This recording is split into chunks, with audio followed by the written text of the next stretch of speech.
Wanna live a life. That guy just, oh my gosh! Surprise, motherfucker! What? Oh my god, you're fucking crazy!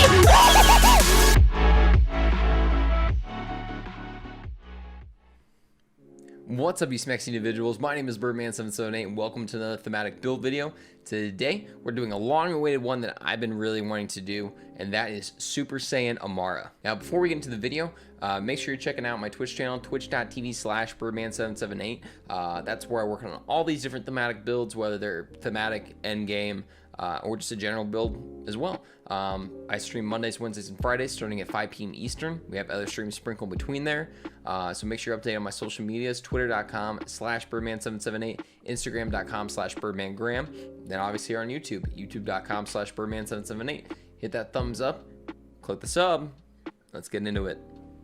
So like I mentioned before, this is our Super Saiyan AMARA build. Obviously, visually, we decided to go with the golden hair and more the Goku look with the orange pants and the blue on there as well. But to the things that actually matter, weapons.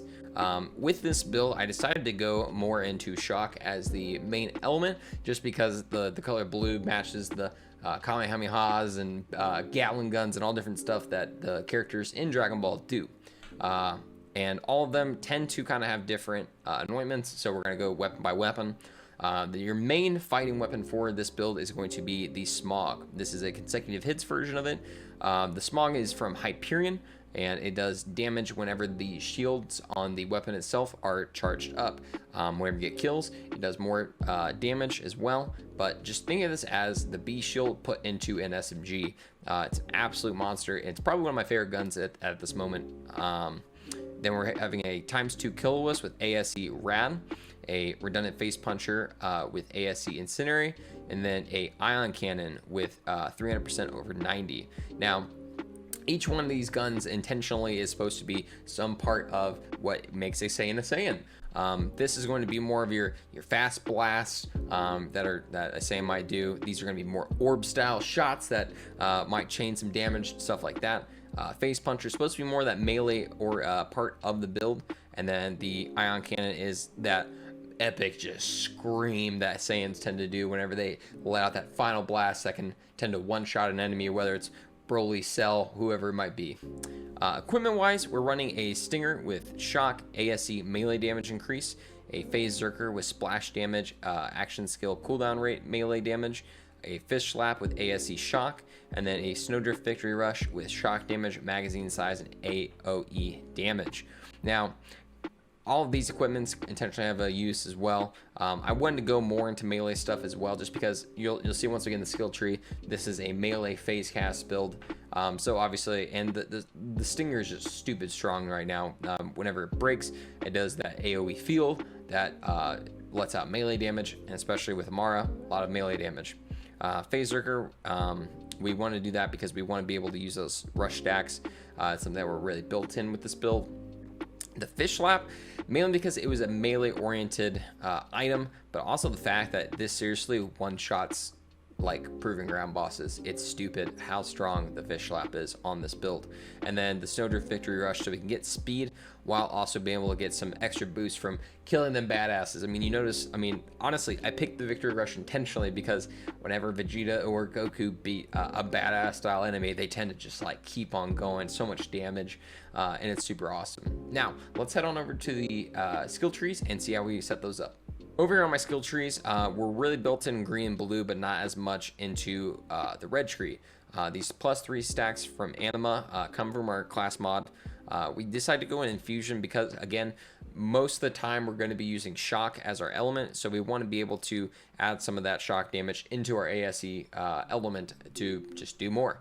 I have 1 into Illuminated Fist and then 4 in a Tempest. Now, you're going to notice, like, why did you only put 4 in a Tempest, especially the fact that it ups your shock, mainly because the red skill tree is kind of our last stop of building this build. Because we put so much into green and blue. Now, speaking of green, we obviously +3 into personal space. I have 2 points into clarity because the other 2 come from our class mod. I decided to go +5 into helping hands and arms deal. Now, why? Because one, there's a lot of splash damage in this build, so we want to be able to take advantage of that as much as humanly possible, while also not taking a lot of it as well. Helping hands, just because after we use our action skill, we get that damage reduction. Plus 40% is super big, also for the fact that we're not running into sustainment, so being able to stay alive as long as possible, not take damage, is super helpful. And then plus 3 stacks into mindfulness, so we get that shield charge delay increase, and then also the movement speed. 1 to find your center, and then 1 to do unto others in Guardian Angel. Now both of these are intentional for the thematic part of the build. First off, Guardian Angel, we say it's essentially that Senzu bean for the build. In Dragon Ball, whenever characters eat one of the Senzu beans, they could literally be on death's doorstep. They take a bite of it, they're 100%, not even, it's like nothing happened. All their wounds go away, everything. So exactly like Guardian Angel, you do that and you are just fully restored. And then do unto others. Whenever you take damage, she throws an elemental orb, dealing action skill elemental damage. Now, again, I just wanted to get as many of those like blast type effects, especially with AMARA, since so many of her abilities do that. We wanted to be able to go down to that and take advantage of it. Now, into the Blueskill Tree, that's going to be kind of the capstone of this build. First off, we decided to go into Deliverance. Why did we choose Deliverance? Because whenever Mara's action skill projection damages an enemy or object, it releases a homing elemental projectile that triggers her action skill element effect on enemies. Again, orbs, different explosions, different blasts and stuff affecting it constantly. I love this, really, just because, again, it's going to do a lot of damage. Plus 5 to do harm, obviously. We have 1 to alacrity, mainly because half the time you're going to be doing a lot of shooting, but you're also going to be doing a lot of meleeing, and you're going to be doing a lot of shooting at your face cast. So reload speed isn't as big of a priority on this. Plus 3 in transcend, so we're getting that extra accuracy. Relentless, so we can constantly have our action skill cooldown going. Ascendant, so it can help boost up revelation by 25%. Again, revelation creates a nova when it damages enemies, dealing damage to all enemies nearby. Again, just splash stuff. We just need as much of that as humanly possible. Playing a laid bear, because we're going to be using our action skill a lot, so extra damage is good for it. Wrath, so increase our gun damage, and its effective is increased prior action skill for a few seconds. Plus 3 in awakening, so those rush stacks get more effect. Remnant, again, orb that flies out, but also the fact that an overkill damage is added to the projectile damage. Now, this is really important, just mainly because you don't have to put 3 points into this to make it effective. You can put 1 point, and it's still going to one-shot full health barred enemy. It's nuts.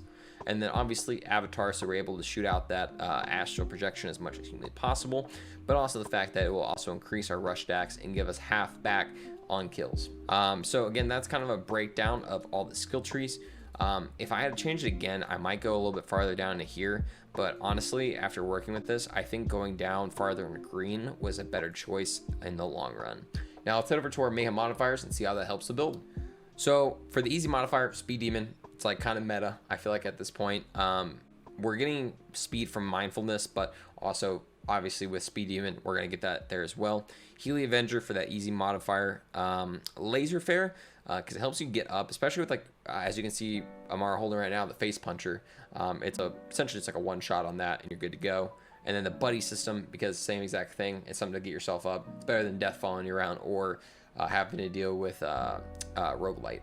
So that's kind of the breakdown of the Mayhem modifiers. So guys, again, this is kind of a big build for me.